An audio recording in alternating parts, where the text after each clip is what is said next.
Manu, j'adore tout ce que tu fais. Ah, c'est bon. Ceci dit, Manu, ah, mais j'en peux plus. Là, je peux pas t'aider. Vous en avez de plus en plus besoin. Il devient indispensable et nécessaire, et voire même vital. C'est le contrôle COFRAC, ou le contrôle in situ, ou le contrôle sur site. Enfin, vous l'appelez comme vous voulez, mais encore faut-il savoir ce que c'est. C'est tout de suite dans Qualité.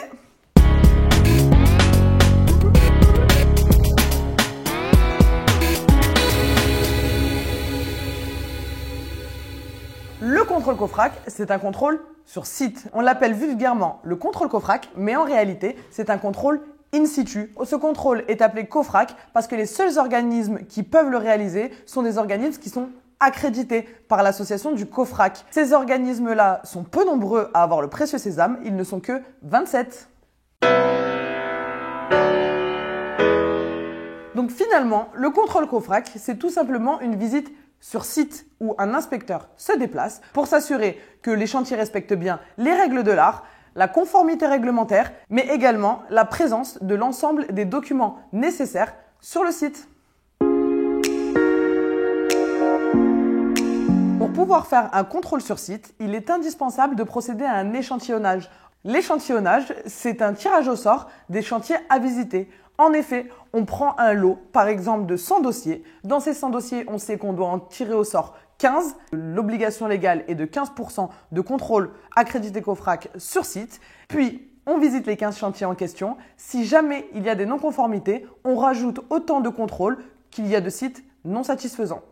Un point important, les échantillonnages se font par opération, mais aussi par niveau de précarité. C'est-à-dire que lorsque l'on présente un lot, on va séparer les opérations, puis on va séparer les niveaux de précarité, puis on va attribuer un certain nombre de chantiers à visiter par catégorie. Le contrôle sur site est plein de subtilités et il y a certainement des choses que vous ne savez pas. En tout cas, nous en avons sélectionné 4 et nous allons vous les expliquer. Le premier point, il faut savoir que dans le cadre d'une isolation des combles, une rehausse de trappe est obligatoire, et ce, même si c'est du déroulé. En effet, le texte dit clairement que la rehausse de trappe rigide doit être présente dans le cas de n'importe quel isolant des planchers des combles. Le deuxième point, l'écart au feu. L'écart au feu doit être au minimum de 10 cm. Pendant longtemps, on a parlé de règles de l'art, et maintenant, c'est bien précisé. Cependant, il faut savoir aussi que l'écart au feu ne peut pas être réalisé uniquement en éloignant l'isolant de la source de chaleur. Il faut absolument qu'il y ait la présence d'un écran protecteur ou d'un arrêtoir. Et contrairement à toute attente, un écart au feu est obligatoire dans les combles, même si la cheminée n'est plus utilisée. Troisième point, il est important de savoir que les isolants que vous utilisez pour l'isolation des planchers bas sont souvent des isolants ignifugés. Ignifugés, cela veut dire qu'ils ne peuvent pas prendre feu.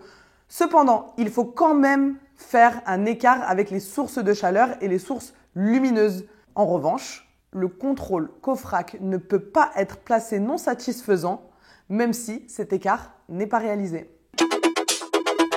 Enfin, le quatrième point qui semble complètement anecdotique, mais qui peut faire l'objet d'un contrôle non satisfaisant, est la présence des documents obligatoires sur le site. En effet, lorsque l'inspecteur se déplace, il demande au bénéficiaire de lui présenter le devis, la facture et le cadre de contribution. Si l'un de ces 3 documents n'a pas été donné au client, qu'il n'est pas capable de le présenter et qui peut l'attester par écrit, votre contrôle sera non satisfaisant.